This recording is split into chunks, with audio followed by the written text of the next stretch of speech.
ਇੱਕ ਬਹੁਤ ਹੀ ਈਮਾਨਦਾਰ ਅਤੇ ਸੱਚੀ ਸੁੱਚੀ ਸ਼ਖਸੀਅਤ ਦੇ ਮਾਲਕ ਸ਼੍ਰੀਮਤੀ ਸੁਨੀਤਾ ਕੁਮਾਰੀ ਜੀ ਪਿਛਲੇ ਦਿਨੀ ਆਪਣੇ ਸਵਾਸਾਂ ਦੀ ਪੂੰਜੀ ਨੂੰ ਖਰਚਦੇ ਹੋਏ ਪਰਮਾਤਮਾ ਦੇ ਚਰਨਾਂ ਵਿੱਚ ਜਾ ਬਿਰਾਜੇ। ਉਹਨਾਂ ਦੀ ਯਾਦ ਵਿੱਚ ਇੱਕ ਧਾਰਮਿਕ ਸਮਾਗਮ ਦਾ ਆਯੋਜਨ ਉਹਨਾਂ ਦੇ ਸਮੂਹ ਪਰਿਵਾਰ ਵੱਲੋਂ ਗਊਸ਼ਾਲਾ ਪੰਚਵਟੀ ਫਰੀਦਕੋਟ ਵਿਖੇ ਕਰਵਾਇਆ ਗਿਆ, ਜਿਸ ਵਿੱਚ ਪੰਡਤ ਜੀ ਵੱਲੋਂ ਜੀਵਨ ਅਤੇ ਮੌਤ ਦੀਆਂ ਸੱਚਾਈਆਂ ਬਾਰੇ ਚਾਨਣਾ ਪਾਇਆ ਅਤੇ ਸਭ ਸੰਗਤਾਂ ਨੂੰ ਉਸ ਪਰਮਪਿਤਾ ਪਰਮਾਤਮਾ ਦੇ ਦਰਸਾਏ ਮਾਰਗ ਤੇ ਚੱਲਣ ਦੀ ਸਿੱਖਿਆ ਦਿੱਤੀ। ਸ਼੍ਰੀਮਤੀ ਸੁਨੀਤਾ ਕੁਮਾਰੀ ਜੀ ਦਾ ਜਨਮ ਪਿਤਾ ਸ਼੍ਰੀ ਮਾਨਚੰਦ ਜੀ ਦੇ ਘਰ ਮਾਤਾ ਸ਼੍ਰੀਮਤੀ ਸਰੋਤਮਾ ਦੇਵੀ ਜੀ ਦੀ ਕੁੱਖੋਂ ਚੰਡੀਗੜ੍ਹ ਵਿਖੇ 7 ਜਨਵਰੀ 1972 ਨੂੰ ਹੋਇਆ। ਆਪ ਜੀ ਬਚਪਨ ਤੋਂ ਹੀ ਬਹੁਤ ਹੀ ਸੁਘੜ, ਸਿਆਣੇ ਅਤੇ ਹੋਣਹਾਰ ਪ੍ਰਤਿਭਾ ਦੇ ਮਾਲਕ ਸਨ। ਆਪ ਜੀ ਦੇ ਪਿਤਾ ਜੀ ਸ਼੍ਰੀ ਮਾਨਚੰਦ ਜੀ ਹੈਲਥ ਡਿਪਾਰਟਮੈਂਟ ਵਿੱਚ ਚੰਡੀਗੜ੍ਹ ਵਿਖੇ ਹੀ ਜੌਬ ਕਰਦੇ ਸਨ।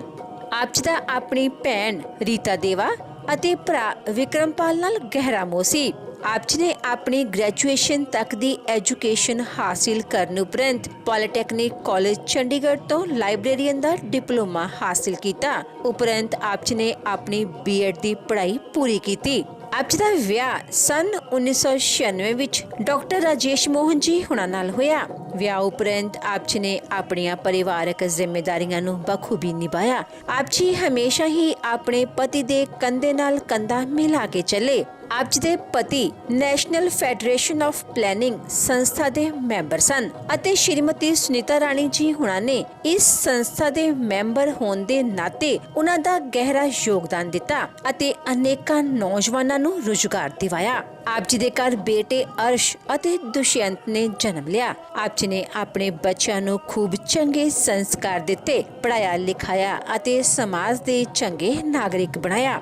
ਆਪ ਜੀ ਦੇ ਪਤੀ ਡਾਕਟਰ ਰਾਜੇਸ਼ ਮੋਹਨ ਜੀ ਬਰਜਿੰਦਰਾ ਕਾਲਜ ਫਰੀਦਕੋਟ ਦੇ ਸੰਗੀਤ ਵਿਭਾਗ ਦੇ ਮੁਖੀ ਹਨ, ਜਿਸ ਕਰਕੇ ਆਪ ਜੀ ਦੇ ਪਤੀ ਕੋਲ ਬਹੁਤ ਸਾਰੇ ਸਟੂਡੈਂਟਸ ਸੰਗੀਤ ਦੀ ਵਿੱਦਿਆ ਹਾਸਿਲ ਕਰਨ ਲਈ ਘਰ ਵੀ ਆਉਂਦੇ ਅਤੇ ਆਪ ਜੀ ਉਹਨਾਂ ਦੇ ਸਟੂਡੈਂਟਸ ਨਾਲ ਹਮੇਸ਼ਾ ਹੀ ਬੱਚਿਆਂ ਵਰਗਾ ਵਿਵਹਾਰ ਕਰਦੇ ਅਤੇ ਉਹਨਾਂ ਨੂੰ ਲਾਈਫ ਦੀ ਸਹੀ ਮੋਟੀਵੇਸ਼ਨ ਦਿੰਦੇ। ਸ਼੍ਰੀਮਤੀ ਸੁਨੀਤਾ ਕੁਮਾਰੀ ਜੀ ਪਰਮਾਤਮਾ ਦੇ ਘਰ ਪ੍ਰਤੀ ਸੱਚੇ ਸ਼ਰਧਾਵਾਨ ਸਨ। ਗਰੀਬਾਂ ਅਤੇ ਦੀਨ ਦੁਖੀਆਂ ਦੀ ਮਦਦ ਆਪ ਜੀ ਹਮੇਸ਼ਾ ਹੀ ਤਨੋ ਮਨੋ ਅਤੇ ਤਨੋ ਕਰਿਆ ਕਰਦੇ ਸਨ। ਆਪ ਜੀ ਬਹੁਤ ਹੀ ਮਿੱਠੀ ਬੋਲੀ ਅਤੇ ਮਿਲਾਪੜੇ ਸੁਭਾਅ ਦੇ ਮਾਲਕ ਸਨ। ਜੋ ਕੋਈ ਵੀ ਇੱਕ ਵਾਰ ਆਪ ਜੀ ਨਾਲ ਗੱਲ ਕਰ ਲੈਂਦਾ ਤਾਂ ਆਪ ਜੀ ਦਾ ਹੀ ਹੋ ਕੇ ਰਹਿ ਜਾਂਦਾ ਸੀ।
जो कि आजकल प्रोफेशनल ढंग से गाने का प्रयास कर रही है। ईश्वर इस बच्ची को और मदद दे। मैं जब बात करता हूँ परिवार की, डॉक्टर देशमुख जी के बारे में और उनके परिवार के बारे में, मुझे याद आता है कि जब बच्चे घर में इनके पास सीखने जाते थे तो इनकी सहभागी उन बच्चों को अगर गर्मी है तो पानी का, नींबू पानी, कुछ भी इत्यादि जो कुछ बच्चों की जरूरत होती, उन जरूरतों को उन्होंने सदैव पूरा किया। उन बच्चों का जिस तरह डॉक्टर राजेश जी ख्याल रखते हैं उसी तरह ख्याल रखा। और मैं कॉलेज में के साथ हूँ, मेरा टिफिन तक कभी रुका ही नहीं। मुझे ये सब बातें जब याद आती हैं तो डॉक्टर राजेश जी का वो समय भी याद आता है जब 1995 से लेकर और 2009 तक का जो सफर इन्होंने तय किया नेत्रहीनों के संघर्ष के लिए। और ये जो 1% राखवाकरण, 1% जो नौकरियों में आरक्षण मिला, वो डॉक्टर राजेश मोहन जी की ऊर्जा थी। और डॉक्टर राजेश मोहन जी ने जो तसीहे झेले, जेलों में गए अपने साथियों के साथ, इसका परिणाम है। और आज दृष्टिहीन संघ पंजाब शाखा के साथी और progressive federation for the blind Punjab शाखा के साथी, इसके साथ साथ ब्लाइंड प्रोग्रेस एसोसिएशन के साथी यहाँ मौजूद है। उन सभी का धन्यवाद कि वो यहाँ अंतिम श्रद्धांजलि आए हैं। मैं जिक्र करूँगा डॉक्टर राजेश मोहन जी के एक और होनहार विद्यार्थी और गोल्ड मेडलिस्ट हरजीत सिंह जी, जो कि पंजाब यूनिवर्सिटी के गोल्ड मेडलिस्ट और आजकल शिक्षक के तौर पर कार्य कर रहे हैं। मंच पर आए और अपने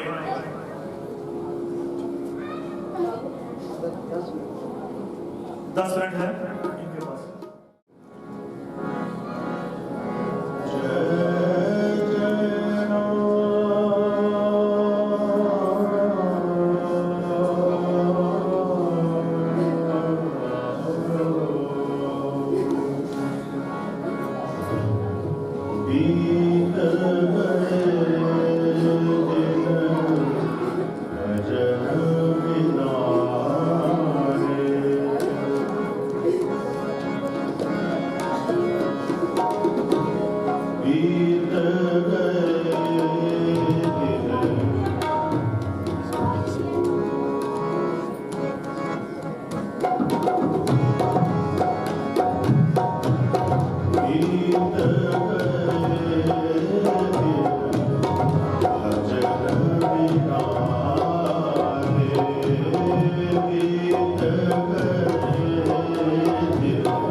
जिनकी सहधर्मी अर्धांगिनी कहेंगे, वो जीवन में कहते हैं उन्हें बीच मझधार में छोड़ करके चली गई।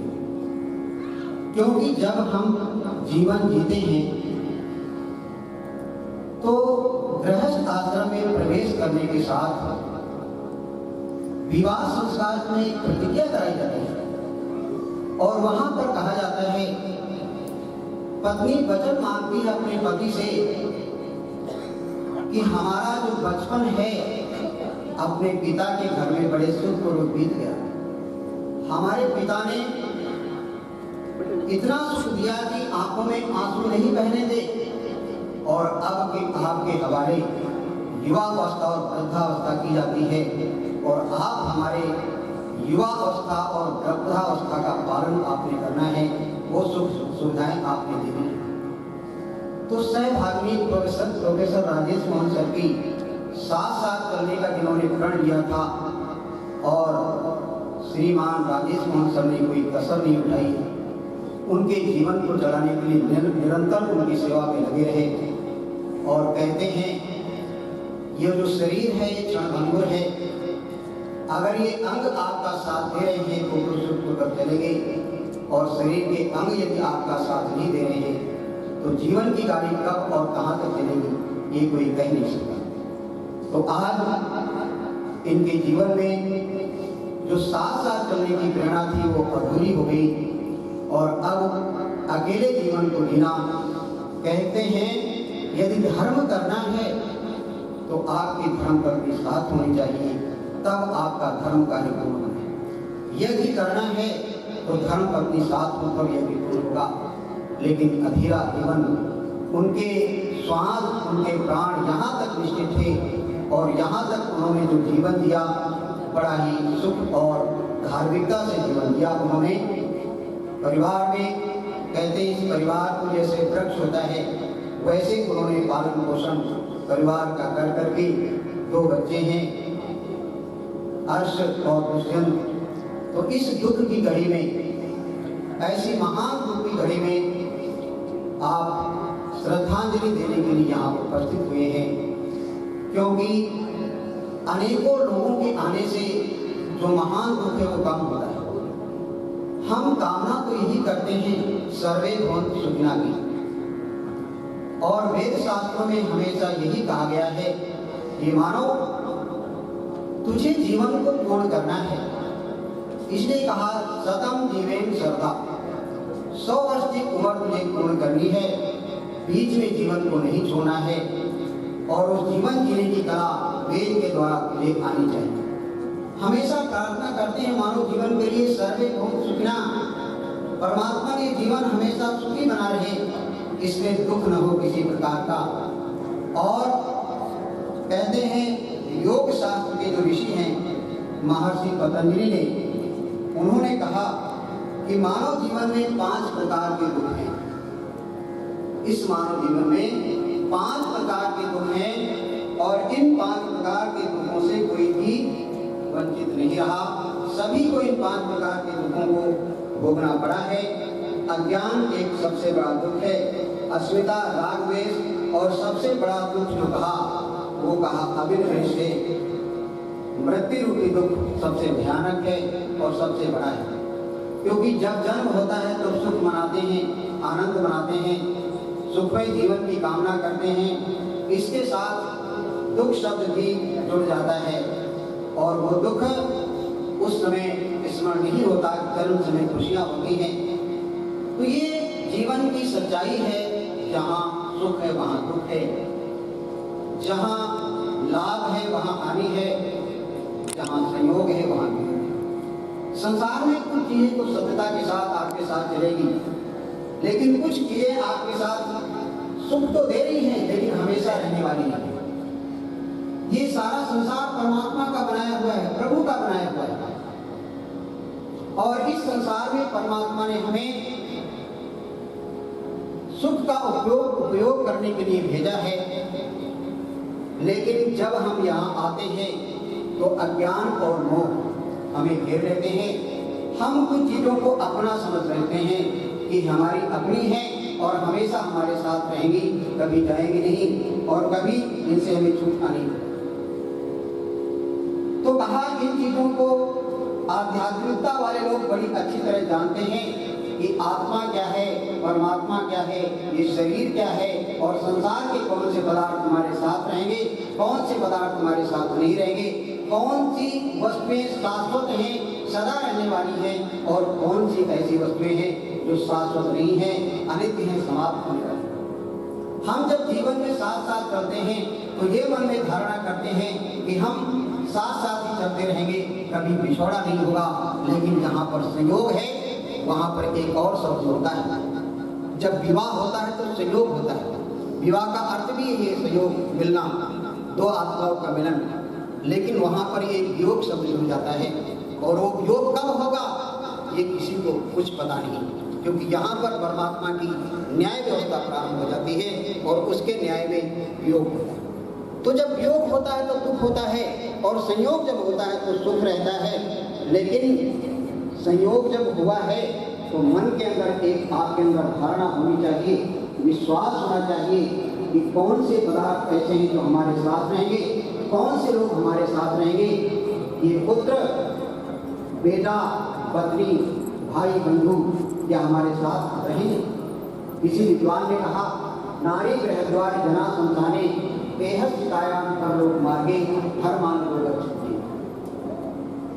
कहते हैं ये जो शरीर हमने इतना सजाया है, इसको इतना आईने में देख करके सुंदर बनाया है और देखते हैं चेहरे की सुंदरता, लेकिन समय बड़ा बलवान होता है। धीरे धीरे समय चलता रहता है। जिस शरीर को हम इतना सजाते रहे, इतना सुंदर बनाते रहे कि देखने वाले लोग मेरी सुंदरता को देखते रहे, एक समय आया और वो समय आने पर कहते हैं जो चेहरा था उस पर झुर्रियाँ पड़ गई, बाल सफेद हो गए, मुंह के दांत नहीं रहे और वो धीरे धीरे वृद्धा अवस्था आ गई, जिसके हमने कामना ही नहीं की। हम तो सोचते थे युवा अवस्था में बने रहेंगे, जवान रहेंगे और ऐसे ही हमारा ये जीवन चलेगा, लेकिन समय ने, जो समय बड़ा बलवान है, उसने हमारे जीवन को निरंतर ऐसा बढ़ाया कि हम इस अवस्था में आ गए। इसलिए संसार में एक अवस्था हर समय आपके पास नहीं रहेगी, मोह यहीं पर नहीं करना है। एक अवस्था आपके पास नहीं रहेगी। भगवान श्री कृष्ण ने गीता के दूसरे अध्याय में लिखा कि धीर पुरुषों के बारे में उन्होंने कहा कि जवानी की अवस्था, बुढ़ापे की अवस्था, बचपन की अवस्थाएं आएंगी और इनके बाद, इस शरीर के बाद दूसरा शरीर भी प्राप्त होगा। इस बारे में जो धीर पुरुष हैं, अध्यात्मनिष्ठ हैं, वे कभी चिंता नहीं करते। लेकिन जो अध्यात्मनिष्ठ नहीं है, वे चिंतित हो जाते हैं, दुखी हो जाते हैं। बालक तावत खेला करता, तरुणस तावत कवि रखता, वृद्धस तावत चिंता मना। आदि गुरु शंकराचार्य ने श्लोक को लिखा है। उन्होंने कहा जब बचपन रहा, तब जो है बालकपन रहा, तब तो खेलने में बिता दिया समय, और जब युवा अवस्था, तरुण अवस्था आई तो युवा अवस्था, तरुण अवस्था में तरुणियों में रम गए, उस समय को बिता दिया। और धीरे धीरे जब वृद्धा अवस्था आ गई, बुढ़ापा आ गया, तब कहा चिंता में मग्न हो गए। वृद्धस्तावत चिंता मग्ना ईशे ध्याने को परमात्मा का ध्यान कभी नहीं किया। कहते हैं मनुष्य के अंदर गर्भ अवस्था में जैसी मना स्थिति होती है और मनुष्य के अंदर शमशान घाट जाने पर जो मना स्थिति होती है, मनुष्य के अंदर शोक सभा में जाने पर जो मना स्थिति होती है, परमात्मा प्रभु के प्रति उनका जो ध्यान होता है, यही ध्यान निरंतर आत्मा में बना रहे तो कहा मनुष्य इस संसार के दुख से पार हो जाएगा। संसार के दुख उसे नहीं होंगे। तो हमें ये पहचानना है कि संसार में क्या नित्य है, क्या अनित्य है, क्या शाश्वत है। पत्नी कहते हैं हमारे साथ नहीं, पूरा साथ नहीं निभाएगी। ये शरीर जो हमारा है, ये भी हमारा साथ नहीं देगा। और जब ये शरीर का अंत समय आ जाएगा तो पत्नी दरवाजे के द्वार तक रोकी रहेगी, बंधु बांधव शमशान घाट तक जाएंगे और जो शरीर हमने इतना सजाया था, ये चिता तक हमारा साथ देगा, इसके आगे कोई हमारा साथ नहीं देगा। परलोक मार्गे गच्छति जीव, परलोक के मार्गे अकेले जीव को जाना पड़ेगा, इसलिए कोई साथ नहीं जाएंगे। ये शरीर जिसको हमने सजाया है, इसका नाम मरण धर्मा है और इसके अंदर जो बैठा हुआ आत्मा है वो अमर है, वो मरण धर्मा नहीं है। इसलिए भगवान श्री कृष्ण ने गीता में कहा नैनम छिन्दन शस्त्राणि नैनम दहत पावका न चैनम क्रियते त्यागो न शोषयति मार्ता। हे मनुष्य, ये जो आत्मा है इसको शस्त्रों से काटा नहीं जा सकता। ये जो आत्मा अंदर बैठा है इसे अग्नि से जलाया नहीं जा सकता। अग्नि में शरीर भस्म हो सकता है लेकिन जीवात्मा भस्म नहीं होता। अगर पानी से इसको गलाना चाहे तो पानी में शरीर गल जाएगा, आत्मा नहीं गलेगा। इसी प्रकार वायु से सुखाना चाहे तो शरीर सूख जाएगा, आत्मा नहीं सूखेगा। अध्यात्मनिष्ठ जो सत्पुरुष हैं, जो महापुरुष हैं, जो ज्ञानी हैं, उन्होंने तो इसी बात को पहचाना। और सबसे बड़ी पहचान तो उन देशभक्तों के अंदर आत्मा के बारे में हुई जिन्होंने गले में फांसी का फंदा डाल लिया। मृत्यु से डर नहीं था, शरीर के प्रति इतना मोह, और उन्हें कोई मोह नहीं। उन्होंने हंसते हंसते अपने गले में फांसी का फंदा डाल लिया, अर्थात उन्हें पता था ये जीवात्मा जो है ये अमर है, ये नहीं मरता। इसलिए डर किस बात का? शरीर बदलने का नाम है, इसका मरण धर्म है, शरीर है ये मरेगा, लेकिन जो जीवात्मा है वो कभी मरेगा नहीं, वो तो निरंतर रहेगा, शाश्वत रहेगा। इसलिए जन्म तो जीवात्मा का होता ही नहीं। कहते जन्म किसका होता है? तो शरीर का जन्म होता है। और जन्म कहाँ पर होता है? इस भौतिक संसार में होता है, जहाँ पर जल, अग्नि, वायु, आकाश, पृथ्वी, ये 5 तत्व जहाँ पर विराजमान है, वहाँ पर ये मानव शरीर बनेगा। और जहाँ पर ये वस्तुएं नहीं है, ये पदार्थ नहीं है, वहाँ पर मानव जीवन नहीं होगा। तो मानव जीवन कहा इस संसार में आया है, लेकिन इस संसार से कहा और भी कुछ है। ये जो हम कुछ आंखों से देखते हैं, कानों से सुनते हैं, नासिका से सुनते हैं, जीभ से स्वाद लेते हैं, कहा इसके अलावा जो ये लोक है, इसके अलावा एक परलोक भी है।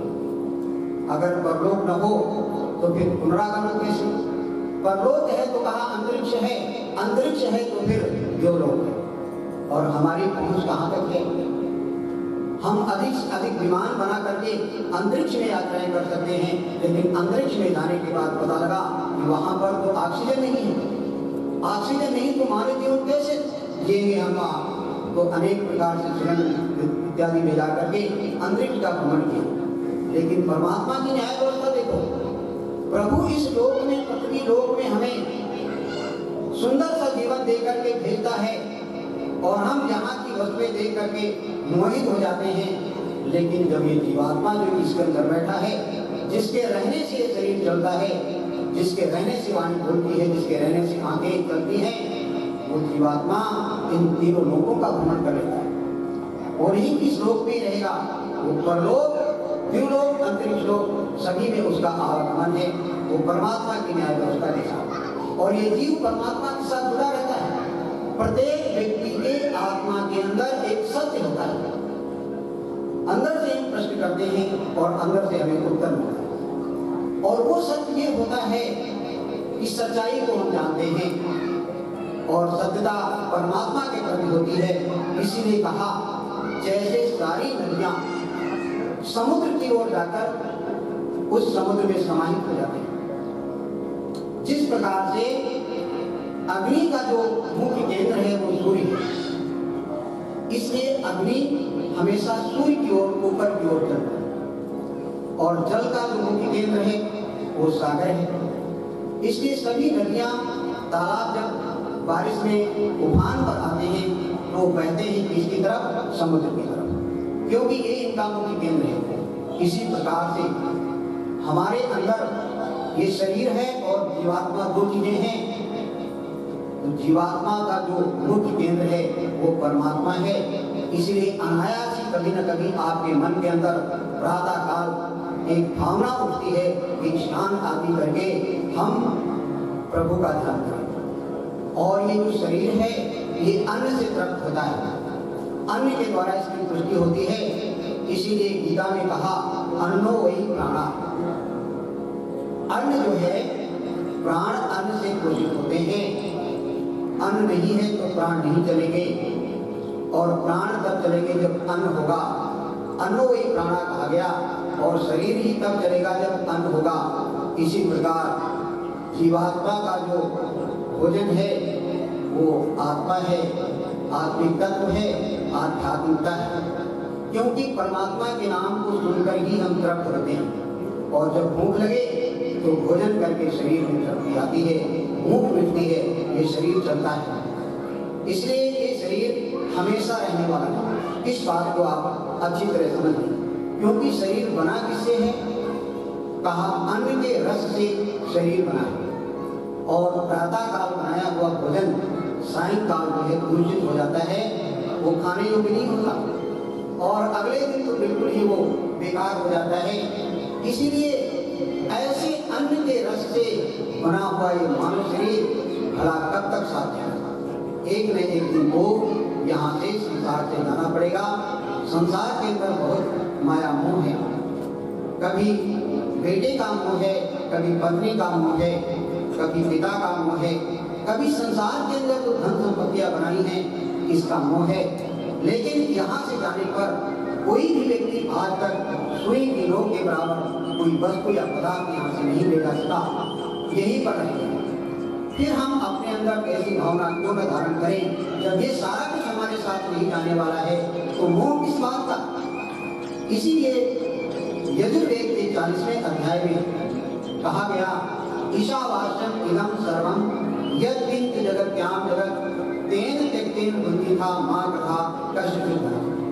वहां पर बताया गया, यजुर्वेद के अंदर बताया गया, कहा गया मनुष्य ये जो सारा संसार है ये बड़ा चलायमान है, परिवर्तनशील है, यहाँ पर हमेशा एक जैसा कुछ भी रहने वाला नहीं, निरंतर गतिशील है।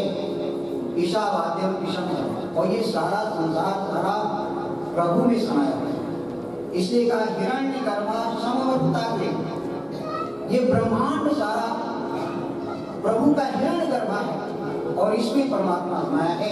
पदार्थ यहाँ से उत्पन्न हो रहे हैं, सुंदर से सुंदर पदार्थ हमें दिखते हैं और जो आंखों का विषय है सुंदरता को देखना, इसी में हम मोहित हो जाते हैं। और फिर इस शरीर के अंदर और भी अनेक विषय हैं जो अपने को उन विषयों की ओर आकर्षित करते हैं।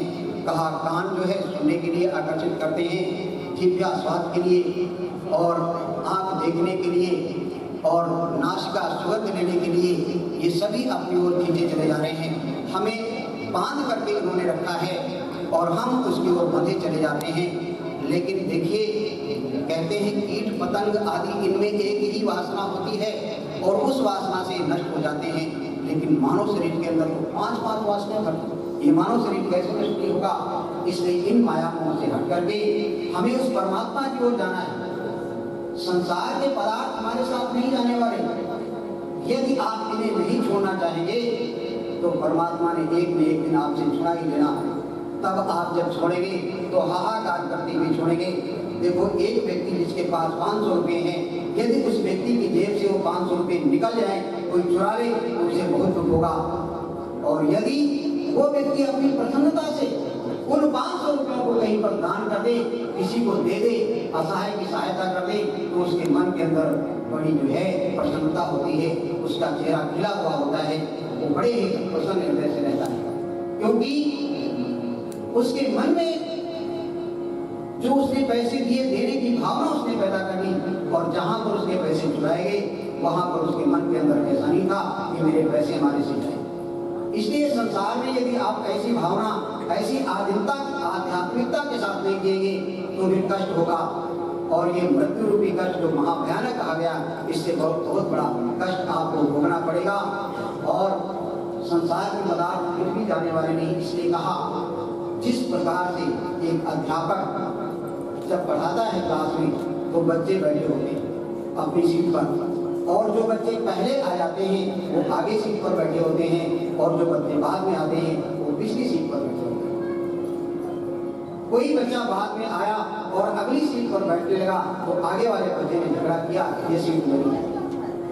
और देखिए, उसी क्लासरूम में जो अध्यापक है कुछ वस्तुओं का प्रयोग करता है, लिखने की वस्तुएं जो होती हैं उनका प्रयोग करता है, लेकिन क्यों ही क्लास की समाप्ति हुई और क्लास की समाप्ति पर घंटी बजी, सारे विद्यार्थी उठ करके चल देते हैं। उन्हें अपनी सीट से जरा भी मोह नहीं होता। इसी प्रकार से यात्रा करते हुए यात्री जब चलते हैं, जहां तक उनकी सीट है वहां तक उसी सीट पर वो बैठे रहते हैं। यदि कोई आकर उनसे पूछे सीट दे दे तो वो नहीं देने को तैयार नहीं होते, झगड़ा करते हैं। लेकिन गंतव्य स्टेशन आने पर तुरंत ही उस सीट को छोड़कर चल देते हैं। उससे उनका मोह जरा नहीं होता। इसी प्रकार इस संसार में जीना है, संसार के पदार्थों को उपयोग में लेना है, उनसे सुख लेना है, लेकिन इन्हें छोड़ने में जरा सा मोह नहीं हो जाए। इसलिए कहा, संसार में जीना कैसे है? जैसे कमल तालाब में जीता है, खिलता है। महापुरुष हुए हैं श्री गुरु नानक देव जी महाराज, उनके जीवन को देखिए, जैसे कमल का पत्ता जल में रहता है उसी प्रकार उनका जीवन है। जरा सा परिवार से मोह नहीं। कमल के पत्ते पर जल में तैरता है लेकिन जल में लिप्त नहीं होता। इसलिए वेद ने कहा, न कर्म लिप्तते नरे, ये मनुष्य कर्मों में लिप्त नहीं होना है। कमल का पत्ता जल में रहता है और उसमें जल डालो, जल अलग हो जाता है, पत्ता अलग हो जाता है। इसी तरह संसार में, परिवार में रहना है और अधिक माया को अंदर कर लिया तो फिर हाहाकार करके जियोगे और अंत में बेटा सेवा करेगा कि नहीं करेगा ये तो भविष्य की बात है। कोई पानी आपको देगा, बुढ़ापे में नहीं देगा, ये भविष्य की बात है। लेकिन जब मोह ज्यादा हो जाएगा तो अंदर आत्मा ही मोहित होकर के दुखी होता रहेगा, क्योंकि संसार एक न एक दिन छोड़ना है। कमल के पत्ते की तरह संसार में जो संसार के पदार्थ परमात्मा के बने हैं, ये सारा ऐश्वर्य प्रभु का दिया हुआ है। पहला मंत्र मैंने बोला था, ओम विश्वानि देव सवितरं भूतानि परासु यद भद्रं कर्णासु। ये सारा ऐश्वर्य उस परमात्मा का दिया हुआ है, ये सारा सुख उस परमात्मा का दिया हुआ है। और परमात्मा ने जीवन में साथ साथ चलने के लिए हमें नियुक्त किया था, लेकिन आज वो साथ हमारे साथ नहीं है। तो इसके लिए हमें अधिक व्यथित और चिंतित नहीं होना है। इस चिंता से दूर होकर के परमात्मा में जीवन जीना है, स्वार्थ में जीवन नहीं होना चाहिए। जैसा जीवन प्रोफेसर राजेश मंत्र जी का है, बच्चे इनके यहाँ आते हैं, सीखते हैं, कोई लालच नहीं, किसी प्रकार का इनके अंदर कोई मोह नहीं। कोई बच्चा फीस देगा कि नहीं देगा, किसी के पास साधन है नहीं है, आओ बैठो और सीखो, कुछ कला सीखो, जीवन को सुधारो, जीवन में उन्नति करो। इनको कहते हैं निष्काम कर्म। ऐसे निष्काम कर्मों को जो व्यक्ति करता है वो संसार के बंधनों से मुक्त हो जाता है। और बंधनों से मुक्ति, छूटने का नाम ही मुक्ति है। बंधनों से छूटने का नाम मुक्ति है। और स्वार्थवश जो व्यक्ति कर्म करता है वो इस बंधन में पड़ता है, फिर शरीर का जन्म होता है। पाप पुण्य दोनों का संगम है, बराबर पाप पुण्य है तो मानव जीवन है। पाप अधिक हो गए तो स्थावर योनियां, पशु पक्षी इत्यादि बटे पड़ेंगे, और पुण्य अधिक हो गया तो धर्मात्मा की ओर, धर्म की ओर लगना पड़ेगा। हर प्रत्येक व्यक्ति के अंदर आत्मा और परमात्मा दोनों हैं। इस हृदय अंतःकरण में विराजमान है। लेकिन जिसके सुकर्म है, जिसके अच्छे कर्म है, वो प्रभु की ओर लग जाता है, और जिसके दुष्कर्म है वो दूसरी ओर चला जाता है। तो सुख और दुख दोनों हमारे अपने हैं। हम चाहे अपने जीवन में सुख पैदा कर लें और चाहे जीवन में दुख पैदा कर लें। जन्म है तो मृत्यु है, अगर संसार में आए हैं तो जाना पड़ेगा। इस बात को अंतःकरण का अच्छी से निर्धारण कर लें। यही तो विद्वानों ने कहा, यही तो महापुरुषों ने कहा, यही तो संतों ने कहा, यही तो कवियों ने कहा, यही अनेक लोगों ने यही व्याख्यान दिया कि मनुष्य ये संसार हमेशा रहने वाला नहीं, यहाँ से जाना पड़ेगा, इसलिए उसकी तैयारी कर ली। युवैव धर्मशीलाचार्य महाभारत ने कहा कि युवा अवस्था से धर्म का पालन करें और अभ्यास करें निरंतर। इस संसार में जीने की कला है, इस संसार में मनुष्य जीवन को कैसे दिया जाना है, इस बात को अच्छी तरह धारण कर लीजिए। आज इस शोक सभा में हम सब श्रद्धांजलि के लिए उपस्थित हैं। अनेक दूर दूर से लोग अपने श्रद्धा सुमन लेके आए हैं, क्योंकि परिवार में जब दुख होता है तो सभी को, जो भी उनके साथ में सानिध्य में रहते हैं, उन सभी को दुख हो जाता है। तो उस दुख में आप सब शरीक होने के लिए आए हैं और सर यहाँ पर, तो यहाँ पर अनेक लोग श्रद्धांजलि देने के लिए उपस्थित हैं।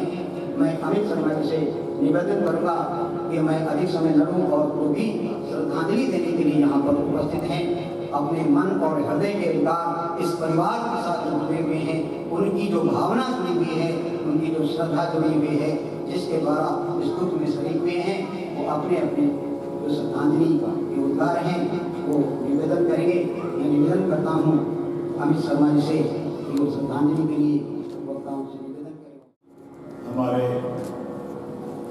छोटे भाई राजेश मोहन जी की पत्नी सुनीता मंजू की अंतिम अरदास में पहुँचे हैं, और जिसमें हमारे रिश्तेदार, भाई बंधु, दोस्त, सभी लोग इस दुख की घड़ी में शरीक होने के लिए आए हैं। सभी का बहुत ही तहे दिल से धन्यवाद करते हैं। सुनीता रानी उर्फ मंजू, जो अभी हाल ही में 10 तारीख को 10/5 को स्वर्ग सिधार गए हैं, और ये उनकी 26वीं मैरिज एनिवर्सरी थी। उसी दिन उनका देहांत हुआ है। तो बहुत ही कह सकते हैं थोड़े समय में उन्होंने ज़्यादा अपनी जिंदगी जी है, बड़ी खुशी से, और ऐसा लगता है हर एक चीज़ जल्दी में थे। बहुत ही खासकर ये 4 साल पहले जब वो बीमार हुए तो हमें लगता था अभी काफ़ी मुश्किल काम है, लेकिन बिल्कुल ठीक हो गए और तंदुरुस्त थे और कोई किसी तरह की दिक्कत उनको नहीं आ रही थी। और हालांकि वो डायलिसिस करते थे, अगर किडनी के पेशेंट थे, लेकिन उनके चेहरे से, उनके मन से किसी तरह से भी नहीं लगता था वो बीमार था। हम ये भूल चुके थे कि वो बीमार था। और उनका जन्म 7/1/1972 को हुआ और उनकी डेथ 10/5/2022 को, यानी कि लगभग 50 साल की उम्र में वो हमें छोड़कर चले गए। उनके 2 बच्चे हैं, अर्श कविया और दुष्यंत कविया, और बाकी हमारा भरा पूरा परिवार है। लेकिन उनकी कमी तो हम पूरी कर नहीं सकते, और लेकिन परमात्मा के आगे हम कुछ कर नहीं सकते। जितनी श्वास उनको मिली थी वो उन्होंने जी है और बहुत अच्छे से जी हैं, और ये 4 साल तो उन्होंने बहुत ही अच्छे तरीके से जिए हैं। समूह शहर ਦੇ ਨਿਵਾਸੀ ਸਮੂਹ ਸੰਸਥਾਵਾਂ ਜਿਨ੍ਹਾਂ ਨੇ ਇਸ ਦੁੱਖ ਦੀ ਘੜੀ ਦੇ ਵਿੱਚ ਤੇ ਤੁਸੀਂ ਸਾਰਿਆਂ ਨੇ ਇਸ ਦੇ ਵਿੱਚ ਜਿਹੜੇ ਸ਼ਾਮਲ ਹੋਏ ਆ, ਸ਼ੋਕ ਮਤਿਆਂ ਦਾ ਮੈਂ ਜਿਹੜਾ ਹੁਣ ਪੜ੍ਹ ਰਿਹਾ। ਪ੍ਰਿੰਸੀਪਲ ਅਤੇ ਸਮੂਹ ਸਟਾਫ ਸਰਕਾਰੀ Rajindra college Faridkot, national youth club Faridkot ਤੋਂ ਸੰਸਥਾ ਦੇ ਪ੍ਰਧਾਨ ਡਾਕਟਰ ਬਲਜੀਤ ਸ਼ਰਮਾ ਗੋਲੇਵਾਲਾ ਤੇ ਸਮੂਹ ਮੈਂਬਰਾਂ, ਪ੍ਰਿੰਸੀਪਲ ਅਤੇ ਸਮੂਹ staff Pandit Chetan Dev college of education, old student association government Rajindra college Faridkot को शुभ मते आए हैं। डिस्ट्रिक्ट एथलेटिक एसोसिएशन फरीदकोट को भी, Baba Farid hockey club Faridkot, Khalsa senior secondary school Faridkot को प्रिंसीपल ਅਤੇ ਸਮੂਹ स्टाफ, प्रिंसीपल ਅਤੇ ਸਮੂਹ स्टाफ सरकारी सीनियर सेकेंडरी स्कूल बंदर जटाना, नवोदया परिवार फरीदकोट, सील सोसाइटी जी साडे संस्था साडे इत्थे शहर को हरा भरा बनाउण दे विच बहुत वड्डा योगदान पा रही है, उन्हां वल्लों भी शोक मता आया। इस तरह बीड़ सोसाइटी वल्लों भी शोक मता उन्हां दे प्रधान अते समूह मैंबरां वल्लों, आर्या समाज मंदिर फरीदकोट, पेंशनर एसोसीएशन श्री मुक्तसर साहिब को, श्री उत्तर भारतीय चारण संस्था पंजाब वालों साड़ी कोई शोक मत है। प्रिंसीपल अते समूह स्टाफ सरकारी सीनियर सेकेंडरी स्कूल टुडी, इस तो अलावा progressive federation for the blind Punjab वालों साड़ी कोई शोक मत आई है। राष्ट्रीय दृष्टिहीन संघ पंजाब वालों, भारतीय नेत्रहीन सेवक समाज अमृतसर ब्रांच को साढ़े को शौक मते आए हैं। साढ़े इस शहर के मौजूदा विधायक MLA सरदार गुरदीप सिंह सेखों वालों भी हाजिरी भरी गई है। साढ़े इलाके के कोटपुरे के एक्स MLA सरदार मनतार सिंह बराड़, उन्होंने वालों हाजिरी, उन्होंने ब्रदर सरदार कुलतार सिंह बराड़ जी इतने हाजिरी पा के गए हैं। पंजाबी ट्रिब्यून तो साढ़े को जसवंत जस जी हाजिरी भर के गए हैं। साढ़े फरीदकोट के बहुत ही सीनियर पत्रकार ते पंजाबी जागरण के साढ़े प्रोफैसर गुरमीत सिंह जी भी इतने हाजिर ने। ब्लाइंड प्रोग्रेस एसोसीएशन आईजो, मां चिंतपुरनी झंडा वेलफेयर सोसाइटी फरीदकोट को शोक मते आए हैं। स्वतंत्र जोशी सीनियर मीत प्रधान नगर council Kotpura, Raju Thakur ji chairman MSD world school, Fastway channel को भी साढ़े को शोक मते आए हैं। इस तो अलावा सीनियर पत्रकार Satish Bagi ji, professor Dalvir Singh, doctor Navdeep Shekhar, professor Sukhwinderjit Singh Bajwa ji, Mehfile Urdu literary club Faridkot तो साढ़े को शोक मता है। श्री बलवंत गर्ग पत्रकार द ट्रिब्यून तो भाषा विभाग पंजाब फरीदकोट के जिला प्रधान श्री मनजीत पुरी जी भी शोक पता भेजते हैं। इस तो इलावा जिमें जिमें शोक पते आई जाएंगे तुहानूं इत्थे सूचित कर जावांगे। अमित वीसी राज बहादुर जी खुद घर आए सी शोक पत्र करके गए। मुमताज सिंह जी बराड़ दस कुशलदीप ढिल्लों जी भी बाहर से अज थे, उन्होंने वालों भी शोक मता भी आया तो उन्होंने फोन भी आया। हुण थोड़े चलो साढ़े जी मैं बेनती करूँगा कि साढ़े जीजा जी शंकर दास जी साबका कैशियर पंजाब PSU वो परिवार बारे ते सुनीता जी बारे कुछ अपने विचार रखेंगे। शंकर दास साड़ी बेटी मंजू दे अचानक छोड़े थे कट्ठे हुए भैनों भरा की बोलिए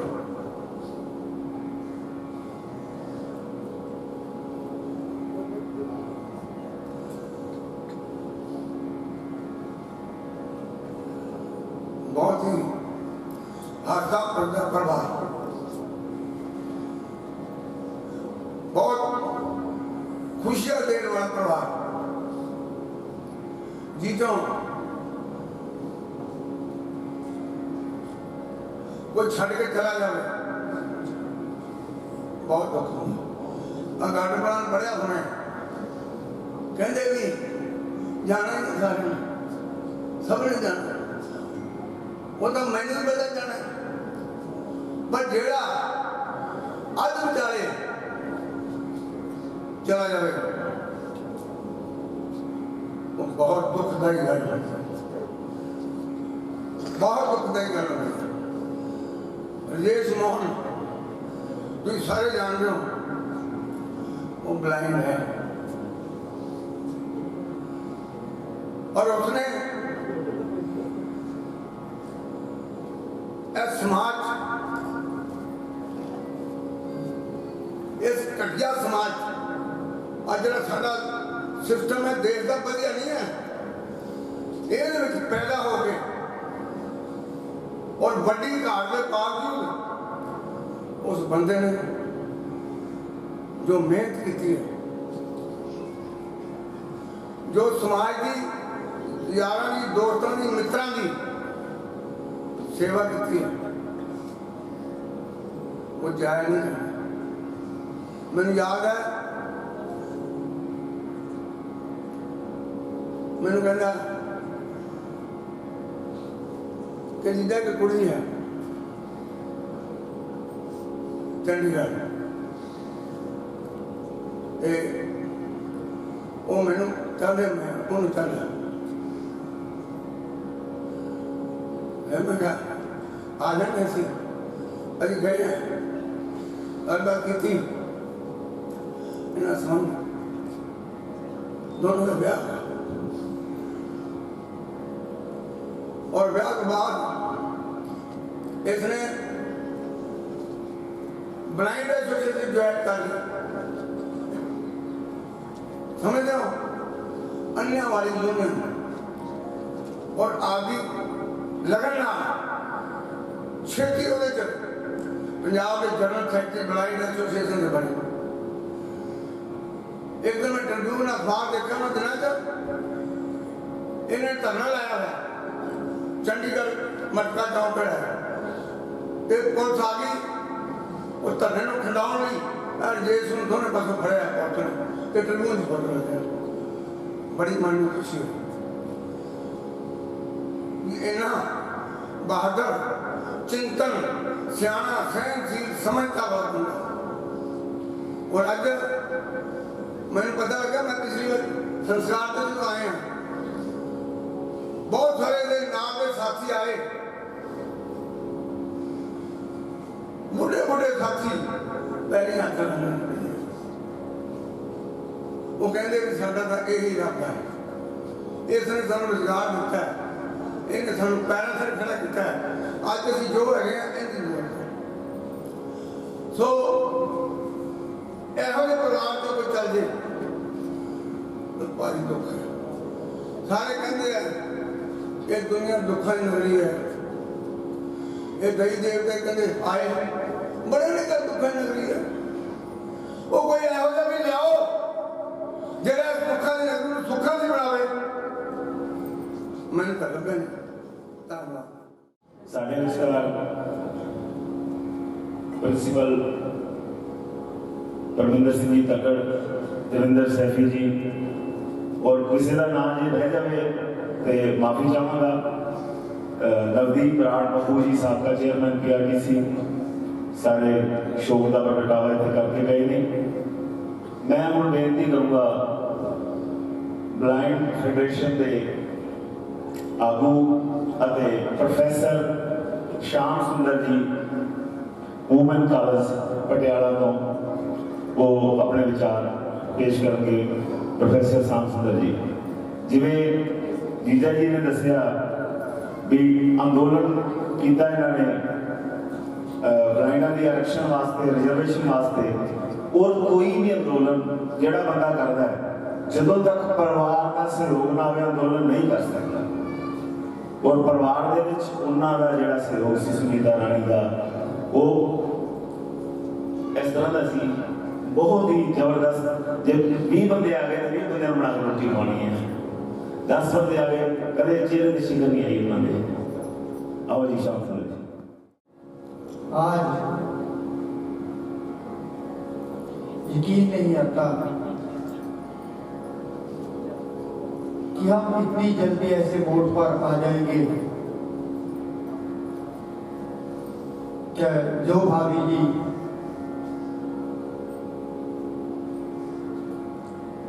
बड़े हंसमुख स्वभाव से न केवल घर में आओ भगत करती थी बल्कि अनेक ऐसी चीजें पूछती थी कई बार जिनका जवाब भी हमारे पास नहीं होता था। उनको श्रद्धांजलि देने आना पड़ेगा।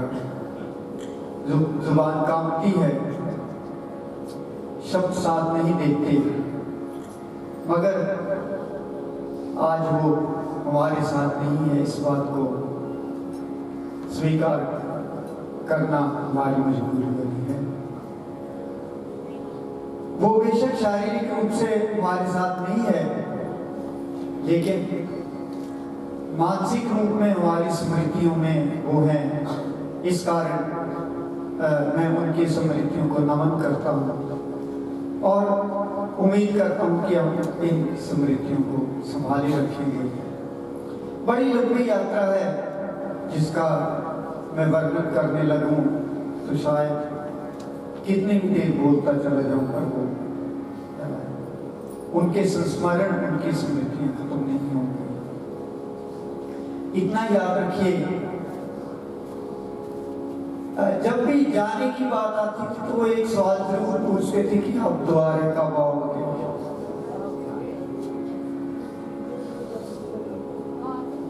जाते समय उनसे मिलने पर वो ये कहती थी बाकी बातें छोड़िए, बताओ दोबारा कब आओगे। बहुत लंबी यात्रा है जिसके मैं आपको उसका कुछ सारांश यहाँ दे सकता हूँ।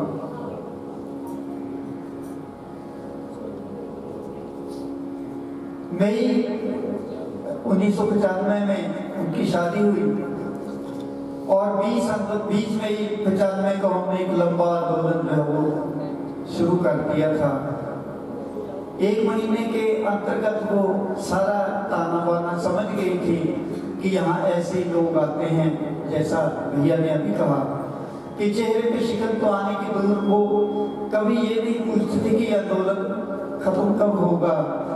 वो ये कहते थे कि दोबारा इस आंदोलन की कड़ी में आप नया क्या करने वाले हो और दोबारा इस आंदोलन को आप कैसे जो है बुनियादी तौर पर शुरू कर रहे हैं। आप लोग क्या करेंगे जिससे कि आप सरकार को अपनी मांगों को मानने के लिए मजबूर कर सको या सरकार को झुकने के लिए आप क्या काम करने वाले हैं। तो वो चिंताएं जो सामान्य स्त्री को होती हैं कि इतने लोग आ गए हैं, अब क्या करना है, उनकी तो बात छोड़िए। वो चिंताएं कुछ और किस्म की करती थी कि आगे आप क्या करेंगे या किन साधनों के जरिए आप आंदोलन को आगे बढ़ाने की कोशिश करेंगे। इस तरह की चिंता वो अक्सर किया करते थे।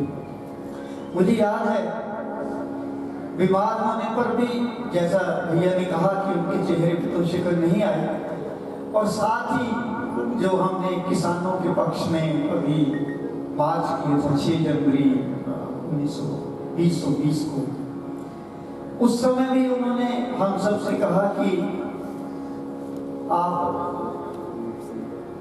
चिंता मत कीजिए, मुझे कुछ नहीं हुआ है, आप इस आंदोलन को, इस मार्च को इस तरह से कीजिए जिससे आपकी जो ये पूरा आंदोलन का उद्देश्य है, किसानों की आवाज़ दूर दूर तक पहुंचाना, किसानों का समर्थन करना, उसमें आप आगे बढ़े। उन्होंने कहा कि कुछ भी चिंता है, चाहे वो धन की चिंता है या मेरी सेहत की चिंता, आप उसकी चिंता मत कीजिए, बल्कि अब ये देखो कि आप कैसे अपनी आवाज़ जो है सरकार तक पहुंचाने की कोशिश कर सकते हैं। बीमारी के समय जिस व्यक्ति की ऐसी मजबूत हो, और वो हमेशा इस तरह के सवाल करते थे, अच्छा अब नहीं हुआ तो आगे के लिए आप क्या करोगे। तो जैसा मैंने आपको कहा कि उनके संबंध में बड़ा कुछ कहा जा सकता है। वहाँ पढ़ाइयाँ भी होती थी, खाने भी बनते थे, गज़लें भी गाई जाती थी। उन सब में वो इस तरह से व्यवहार करती थी जैसे उन सब बातों की उन्हें जानकारी हो। जैसे मैंने कहा कि इस किताब को खोला जाए तो एक लंबी किताब खुलती है। जब कभी फ़ोन पर भी बात होनी तो उन्होंने हर व्यक्ति का नाम लेके पूछना, वो क्या कर रहे हैं, राणा जी कहाँ हैं, प्रशांत कहाँ है, हरजीत कहाँ है। जितने भी, मैं सबके नाम नहीं ले सकता समय की कमी के कारण, लेकिन वो अधिकाधिक अपनी चिंता किए बिना इस बारे में जानने की कोशिश करती थी कि बाकी व्यक्तियों के बारे में क्या स्थिति है, या वो कहाँ है, या उनके बारे में क्या बताया जा सकता है। तो जैसे मैंने आपको कहा कि अनेक ऐसे बिंदु हैं जिन पर उनकी स्मृतियां हमें जिन पर सोचने के लिए विवश करेंगी। जैसा मैंने आपको कहा, भैया ने भी इशारा किया कि एक बड़ा आंदोलन चलाना उनकी सहयोग के बिना संभव नहीं था। इस आंदोलन को चलाने में मैं आपको 2-4 पड़ाव गिनाता हूँ। जनवरी 1997 से 65 दिनों का लगातार हमारा आंदोलन चला मटका चौक में। उसमें भी जबकि उनकी स्थिति नहीं थी, अर्श अभी इस दुनिया में आने वाले थे, तब भी उन्होंने कभी चिंता नहीं की और कहा कि आप इसकी चिंता मत कीजिए, आप आंदोलन को आगे बढ़ाने के बारे में सोचिए कि कैसे ये आंदोलन, आप इसको कैसे आगे बढ़ाने के लिए क्या काम कर रहे हैं, इसकी चिंता कीजिए। इसी तरह जब कभी भी इस बात पर बात होती कि सरकार कोई भी कदम उठा सकती है, तो वो कहते थे कि कुछ भी आप चिंता मत करो, आप अपने पद पर चले जाइए। उसके बाद हमने 2 बड़े पैदल मार्च भी किए, कोटकपूरा से और कोटकपूरा से फरीदकोट या फिरोजपुर से फरीदकोट के मार्च किए। तब भी उन्होंने ये भी कहा कि बड़ी गर्मी, आप ऐसा मत मार्च कीजिए। या हमने वो जलंधर से फगवाड़ा का मार्च किया जो जुलाई की उमस भरी गर्मी में किया था। तब भी उन्होंने कभी भी इनको इस बात के लिए नहीं कहा कि आप इन मार्चेस को या इन आंदोलनों को रहने दीजिए, या उन्होंने हमेशा यही कहा कि आपको इनको आगे बढ़ाना चाहिए। अगर आप लोग ऐसा नहीं करेंगे तो फिर कौन इन आंदोलनों को आगे बढ़ाने की कोशिश करे। ये आंदोलन तो एक पक्ष था, उसके अलावा संगीत में कौन कौन विद्यार्थी आते हैं, वो क्या क्या सीख रहे हैं, उनके हर एक व्यक्ति की स्थिति में संगीत के क्षेत्र में उनकी उन्नति कहाँ है, इस तरह के सवाल, और बहुत से लोगों के बारे में उनके परिवार कैसे हैं उनको जानकारी थी। तो एक ऐसे सूत्र में आप उनको देख सकते हैं जो कई कई लोगों को मिलाने का प्रयत्न करती रही, और ये हमारा दुर्भाग्य है कि वो दीर्घायु नहीं हो सकी। केवल 50 वर्ष की अल्पायु में बीमार रहने के कारण उन्हें इस दुनिया से जाना पड़ा, लेकिन बहुत ही बहादुर प्रकृति की व्यक्ति थी। वो कहती थी कोई नहीं, दुनिया में सब कुछ चलता रहता है, थोड़ी बहुत बीमारी से क्या फर्क पड़ने वाला है। ऐसा बताते हैं कि 10 मई जो उनकी डेथ एनिवर्सरी थी, वो उनकी विवाह की वर्षगांठ हुई थी, तो उस दिन भी वो एक्टिव थी और सक्रियता से हॉस्पिटल में कह रही थी कि मुझे छुट्टी दे दी जाए, हम लोगों ने घर जाके पार्टी करनी है। तो एक जीवंत व्यक्तित्व जिसने जीवंत ढंग से जीवन को जिया, उनके लिए शोक करना शायद कहीं उनके साथ अन्याय होगा।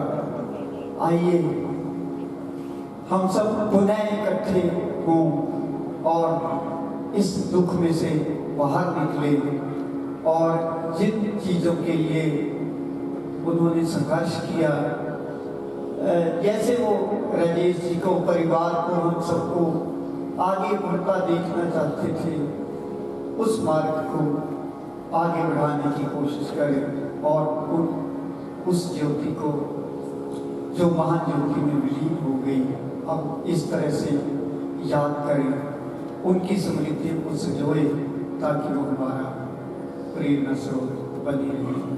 आप अनेक संगठनों के लोग यहाँ आए, परिवार के साथ आपने दुख बांटा, मैं आपका धन्यवाद करता हूँ, आपका शुक्रिया अदा करता हूँ और उम्मीद करता हूँ कि हम आगे से भी और ज़्यादा ताकत से खड़े होंगे और जिन चुनौतियों का हमें सामना करना पड़ेगा, उन चुनौतियों को उसी जीवंतता से पार पाने का प्रयत्न करेंगे जिस तरह से उन्होंने चुनौतियों को पार करने का प्रयत्न किया। बहुत जो यादें जो दिन राजेश जी और सुनीता जी के साथ बिताए थे वो साझा किए और आंदोलन के बारे में भी बताया।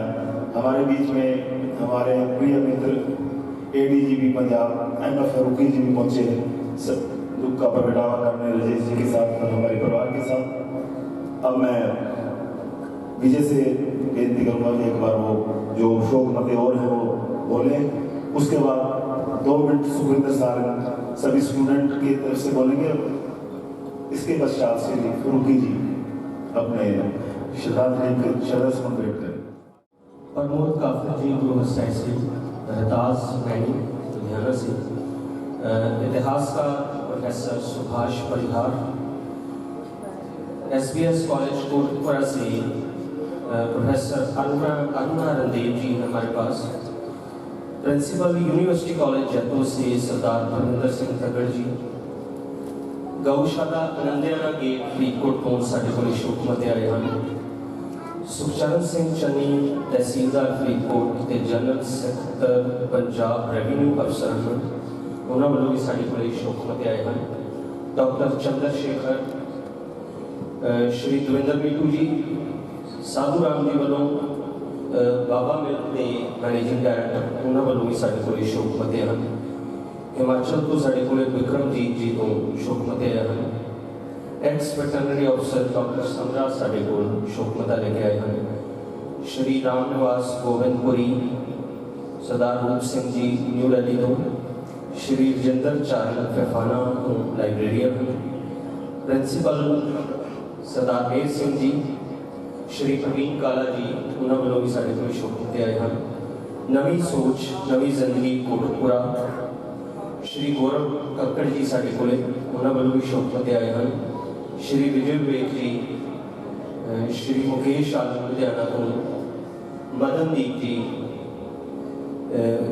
प्रिंसिपल गुरदीप सिंह जी टुटी, श्री पवन जी, उन्होंने वालों साढ़े को शोकमत आए हैं। ਅਸੀਂ ਆਪਣੇ ਸੰਗੀਤ ਦੇ ਵਿਦਿਆਰਥੀਆਂ ਵੱਲੋਂ ਜੀ ਆਇਆਂ ਕਰਦੇ ਹਾਂ। ਸਮਾਂ ਥੋੜਾ ਜਿਹਾ ਮੈਂ ਛੋਟੀ ਜਿਹੀ ਘਟਨਾ ਤੁਹਾਡੇ ਨਾਲ ਸਾਂਝੀ ਕਰਨ ਲੱਗੇ ਕਰਕੇ ਆਪ ਸਭ ਦਾ ਸਮਾਰੋਹ ਇਜਾਜ਼ਤ ਲਊਂਗਾ। 23 साल पहले की गल है, 1999 की। मैं जो कॉलेज में आया तो मैंने पता लगे भी संगीत सिखाया जाता। सर भी उदों नवे नवे आए थे, इन्होंने शिफ्ट किया इतने। तो मैं जो घर चला गया, सर घर नहीं है, तो मैडम मैंने मिले अगे। तो मैडम को मैं दसिया कि जी मैं संगीत सीखने वास्ते आया। कहती बेटा बैठो, पहला पानी पियो, फिर चाह। पिंडों आया से काफ़ी दूर, मेरा 25 किलोमीटर दूर पिंड है इतों। उस तो बाद 10 मिनट बाद कहती बेटा रोटी खानी। मैं चुप कर गया, भुखे तो सी, उन्हें रोटी भी खवा दी। मैं मन में सोची जावा, मैं भी इतने तो फीस ज़्यादा लगूगी, इन्होंने रोटी भी खवाई है तो चाह भी पिलाई है, क्योंकि जितने भी जाते फीस तो पहला गल होंगी है। मैं सीखता रहा, 5-10 दिन लंघ गए, तो मेरे दिल में डर सी कि जिद्दे फीस मंग लिया कल दिन नहीं आना। पर वो दिन कभी नहीं आया। अभी 23 साल हो गए, इन्होंने कभी फीस नहीं होगी। 23 साल हो गए सानू इन्होंने तो ज्ञान मिल गया। मेरे वर्गे सैकड़े विद्यार्थी ने ਜਿਹੜੇ ਇੱਥੋਂ ਆ ਕੇ ਬਿਲਕੁल ਨਿਸ਼ੁਲਕ ਸਿੱਖਦੇ ਨੇ। ਔਰ ਮੈਡਮ ਦਾ ਜਿਹੜਾ ਯੋਗਦਾਨ ਮੈਨੂੰ ਲੱਗਦਾ ਸਾਡੇ ਗੁਰੂ ਤੋਂ ਵੀ ਵੱਡਾ ਹੈ। ਉਹ ਕਿਸੇ ਆਏ ਨੂੰ ਬਿਲਕੁਲ ਬਿਨਾਂ ਖਾਧੇ ਪੀਤੇ ਤੋਂ ਜਾ ਕੇ ਦਿੰਦੇ ਸੀ। ਸਿੱਖ ਧਰਮ ਦੇ ਵਿੱਚ ਗੁਰੂ ਅਮਰਦਾਸ ਜੀ ਨੇ ਇੱਕ ਫਲਸਫਾ ਦਿੱਤਾ ਸੀ ਕਿ ਪਹਿਲੇ ਪੰਗਤ ਫਿਰ ਸੰਗਤ, ਕਿ ਪਹਿਲਾਂ ਖਾਣਾ ਖਾਣਾ, ਉਸ ਤੋਂ ਬਾਅਦ ਤੁਸੀਂ ਜਿਹੜਾ ਹੈਗਾ ਅਗਲੀ ਗੱਲ ਕਰਨੀ ਹੈ।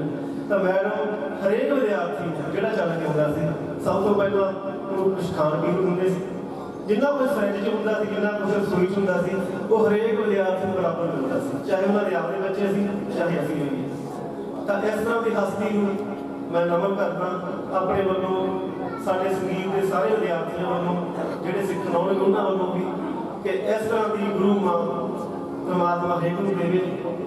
तो बहुत ज़्यादा दिलों सानूं घाटा पिया इस हस्ती ते तुर जाण दा। साडे संगीत जगत नूं घाटा पिया, साडे संगीत सीखण वाले विद्यार्थियों बहुत बड़ा घाटा पिया। बहुत बहुत आज इस शोक सभा में हाजिर तमाम फरीदकोट निवासी ਅਤੇ श्री राजेश मोहन जी के नाल संबंध रखने वाली तमाम शख्सियत कहते हैं कि किसी एक कामयाब व्यक्ति के पीछे किसी औरत का हाथ होता है। तो मैं राजेश मोहन जी के बारे ये जरूर कहना चाहूँगा कि जिहड़ी कामयाबी की मंजिल इन्होंने तय कीतियां ने, उहदे विच उन्हां दी वाइफ का बहुत बड़ा हाथ है। एक बंदा अपने घरों जदों संतुष्ट होवे, उहदे घर की देखभाल कोई पीछे कोई जिम्मेदार हस्ती कर रही है, बच्चों की देखभाल, घर की देखभाल, उसकी राखी ते इहनां दी खुद अपनी देखभाल, जिस जिम्मेदारी के नाल उन्होंने निभाई है, उस श्री राजेश मोहन जी की कामयाबी की वजह है। कामयाबी वो नहीं कि किसी शहनशाह का रुतबा हासिल हो गया होगी, क्योंकि किसी की शहनशाही वो होती है कि वो लोगों के दिलों में कितनी इज्जत हासिल कर सकता, कितने दिल तस्लीम कर ले उन्हें, कितने दिल जीत ले ने, कितनी समाज की सेवा की है, कितनी समाज लई उपयोगी शख्सियत है, ये किसी की कामयाबी की जमानत है। तो मैं इस मामले से कहूँगा कि श्री राजेश मोहन जी की कामयाबी ये है कि न सिर्फ वो अपने कलाम तो, अपने संगीत तो, अपनी शख्सियत तो लोगों के दिलों से राज करते हैं, तो न जाने कितनी शख्सियत ने जी उन्होंने गैर मौजूदगी में उन्होंने दिलों याद कर दिया। मैं जो SSP फरीदकोट सी मेरा ताल्लुक राजेश मोहन जी नाल होया, तो उन्होंने शख्सियत करके ही ये ताल्लुक आज तक लगातार मेरा उन्होंने बनया होया, भावें आप रोज़ मिलते ना होइए, पर अक्सर और बेशतर और नाल गल्लां लगातार मेरी चलदियां रहिंदियां ने। ते मैं आज का जिहड़ा समा हैगा, जिहड़ी दुख की घड़ी है, ये उन्होंने दुख विच मैं दिलों अपने आप को शरीक महसूस कर रहा क्योंकि जो किसी भी जिंदगी का शरीक सफर इस तरीके नाल जुदा हो गया होवे, ये वो घाटा है जिन्हों लाख तसल्ली लाख सांत्वना दी जाए, पर एक घाटा जिहड़ा हैगा पूरा नहीं होंदा। जिस रास्ते च हम सफर बिछड़ गया होवे वो रास्ते कठिन हो जाते हैं।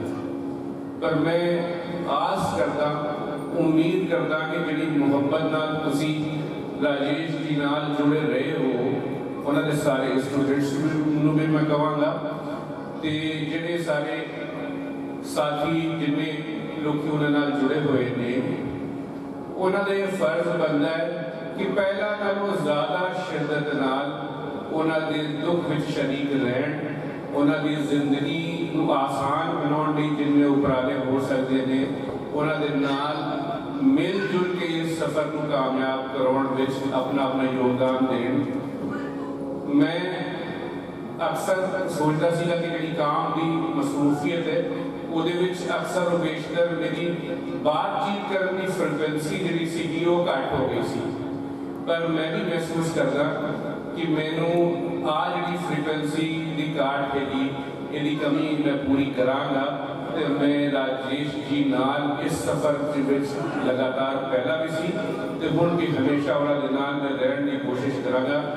मैं अरदास करता मैं परमात्मा दे अगे कि ये जिहड़ा वड्डा दुख है इनू बर्दाश्त करन दी, इहदा मुकाबला करन दी परमात्मा इन्हां नूं कुव्वत देवे ते साडी भैण जिहड़ी साडे तो जुदा हो गई है ओदी आत्मा नूं शांति देवे परमात्मा अपने कोल ते उन्हां दी जिंदगी बाद अज मर्ग जिहड़ी है वो उस तरीके नाल गुजरे जिस तरीके नाल एक व्यक्ति इस जिंदगी तो जाण तो बाद जिहड़ी जिंदगी गुजारन दी उम्मीद की जाती है। तो मैं इन्हां शब्दां नाल एक बार फिर राजेश जी नूं मैं यकीन दिवाना चाहुंदा कि उन्होंने दुख की इस घड़ी में आप सारे उन्होंने नाल शामिल है तो आप एक साथ ही इस सफ़र को मुकम्मल करांगे, क्योंकि जिंदगी के इस सफ़र में जिन्ने भी लोग साथ चलते हैं उन्होंने किसी न किसी थां पर रुकना पै जाता है। कोई अगे रुक जाता है, कोई पीछे रुक जाता है, पर जिहड़े राही इस सफ़र च आके चल रहे होंगे ने जे उन्होंने हमराह लोग साथ चल रहे हों और उसी प्यार मुहब्बत नाल चल रहे हों तो वो जिहड़े सफ़र में बिछड़ जाने वाले साथी का दुख थोड़ा घट जाता है। तो मैं उम्मीद करदा कि आप सारे रल मिल के इस सफ़र में पूरा करांगे तो ना सिर्फ राजेश मोहन जी बल्कि उन्होंने बच्चे जिहड़े ने वो परमात्मा उन्होंने इस दुख को सहारन की ताकत ते कुव्वत बख्शे। इस दौरान साढ़े chair Rajendra excellence BFU DCM school के चेयरमैन पवन मित्तल जी, संजीव गोयल जी, डॉक्टर मनमोहन शास्त्री जी, घनश्याम पामी जी दिल्ली तो, सत्यदेव जी जलालाबाद तो, साधु राम जी सरसा तो, विवेक अरोड़ा जी, सीताराम आरेट प्रधान उत्तरी चारण सभा पंजाब, बंटी संभोर, प्रोफेसर दीपक और काफ़ी शख्सियत काफ़ी दोस्त रिश्तेदार आए हैं। सारा नसीब दी गहराइयां तो फिर एक बार धन्यवाद करते हैं और मैं बेनती करूँगा प्रोफेसर दलबीर सिंह जी को कि वो बरजिंदरा कॉलेज के साबका प्रिंसीपल होने के नाते ਅਤੇ मित्र होने के नाते परिवार वालों सारे का धन्यवाद करेंगे। प्रोफेसर दलबीर सिंह बहुत ही सत्कारयोग भैनों के भरावो, आज असी सारे मिसेस कृष्ण काल मिसेस राजेश मोहन जी के अंतम अरदास में शामिल हुए हैं। बहुत बहुत दूर तो इन्हों के मित्र रिश्तेदार पहुंचे ने। साड़ी बड़ी लंबी आपस में साझ है। 15-20 साल इन्हों के नाल एक कुलीग होने के तौर पर काम किया तो मैं समझदा कि बरजिंदरा कॉलेज को जेकर कल्चरल आइटम्स विच कोई नाम दिवाउण वाला है तो उस दे विच मेजर हस्ती राजेश मोहन। जिवें मानयोग फरूकी साहब ने कहा भी ये मानयोग तां बन गए कि इन्हां दे पिछे भी एक प्रेरणा सी। ਤੁਸੀਂ ਜੇ ਕਿਸੇ ਨੇ ਇਹਨਾਂ ਦੇ ਘਰੇ ਜਾ ਕੇ ਦੇਖਿਆ ਹੋਵੇ, ਹਰ ਵਕਤ there was melodious atmosphere। ਮੈਂ ਉਹਨੂੰ ਕਿਹਾ ਕਰਦਾ ਸੀਗਾ कि ये राजेश मोहन जी की संगीत अकेडमी है, और इस संगीत अकेडमी चो इतने फनकार, इतने कलाकार पैदा किए हैं। कमाल की गल ये है कि उत्थे जिन्ने बच्चे आने ने उत्थे बैठी जाना है, इन्हां कोल साउंड सिस्टम भी है। ते एक बारी असीं इस तरह इकट्ठे हो गए, किसी को पता नहीं मुकेश का दिन मना रहे थे या किसी होर कलाकार को मैं याद नहीं, तो जिहड़े हिस्सेदार सीगे 1 2 3 गिनती बढ़ती इट क्रॉस 20। ते उसे तरह ही ये गा रहे सी, इन्हां दे चेले गा रहे सी, ते असी बिल्कुल उस म्यूजिक नाल वी वर ओवरवेल्म। ते इन्ने नूं ये कहते हैं राजेश मोहन जी भी चाह नहीं लिया। मैं सोचा इतने बंदियां नूं एकदम चाह, पर later on I came to know ये उस घर का एक रूटीन सी कि जिहड़े संगीत सुन आउंदे सीगे ते उन्हां वास्ते चाह, उन्हां वास्ते पानी, उन्हां वास्ते रोटी, सब कुछ उत्थे मुहैया ही हो।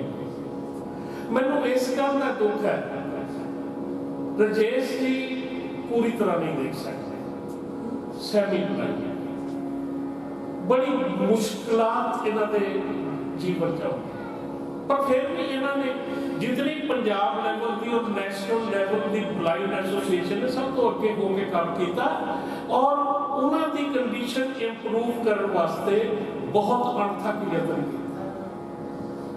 और जदों ये काम करते हैं, इन्हां दी पत्नी, साडी भाभी, साडी भैन, उन्होंने कोई भी रिश्ता दे, शी वाज ऑलवेज स्माइलिंग। देख लो आप फोटो में फिर स्माइल कर रहे हैं, ऑलवेज स्माइलिंग।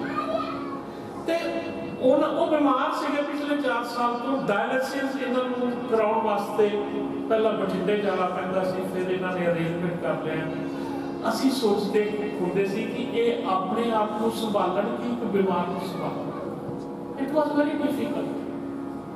और जिस पेशेंस नाल, जिस मुहब्बत नाल इन्होंने उन्होंने अटेंड किया, ते हर पॉसिबल ट्रीटमेंट जिथों भी मुहैया हो सकिया प्रोवाइड करने की कोशिश की। ये एक इन्हां दा एम सीगा। ते गुरबाणी च गुरु तेग बहादुर जी ने कहा, राम गयो रावण गयो, गयो सब परिवार। ते नाल ही उन्होंने कहता कि दुनिया के बड़े बड़े बंदे चले तो गए, पर अगले श्लोक में कह गए, नाम रहो, साधु रहो गुरु गोबिंद। जिहड़ा नाम है, जिहड़ा साधुपन है, जिहड़ी कला है, वो भावें संगीत है, भावें किसी बात की, वो कभी मरती नहीं। ते संगीत की वो प्रेरणा सी। ते जिवें फरूकी साहब ने कहा भी एक घटनी नहीं चाहिए। साडे इस वक्त दोस्तों रिश्तेदारों का फर्ज है कि इन्हां दी इस औखे समय विच असीं मदद करिए, इन्हां नाल खड़ोईए, ते इन्हां नूं कहंदे ना लाइफ पार्टनर।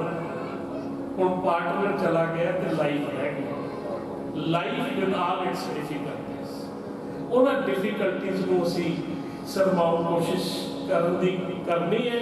ते साडे वालों, सारिया संगतां वालों, बरजिंदरा कॉलेज वालों, इन्हां दे पुराने विद्यार्थियों वालों, इन्हां दे संगीत प्रेमी और जितने भी सज्जन इत्थे आए ने, सब दा परिवार वालों असीं धन्नवाद करते हैं कि एड्डी गर्मी नूं तुसीं आउटब्रेक करते हो इत्थे पहुंचे हो। खास तौर पर मैं फरूकी साहब का धन्नवाद करता कि एड्डी गुरु चल के आए ने, पर ये एक चीज़ जानते हैं कि मुहब्बत जी है मुश्किलों कवर कर जाती है, तो उस मुहब्बत के सदके ही इतने पहुंचे ने। इन्ने शब्दों नाल मैं समूह साध संगत का धन्यवाद करता। बहुत बहुत शुक्रिया। ओम सशंख चक्रम सकिरीट कुंडलम सपीतवस्त्रम सरसीरोक्षणम सहारवक्षस्थलकोटुभं श्रियं नमामि विष्णुं शीर्षात्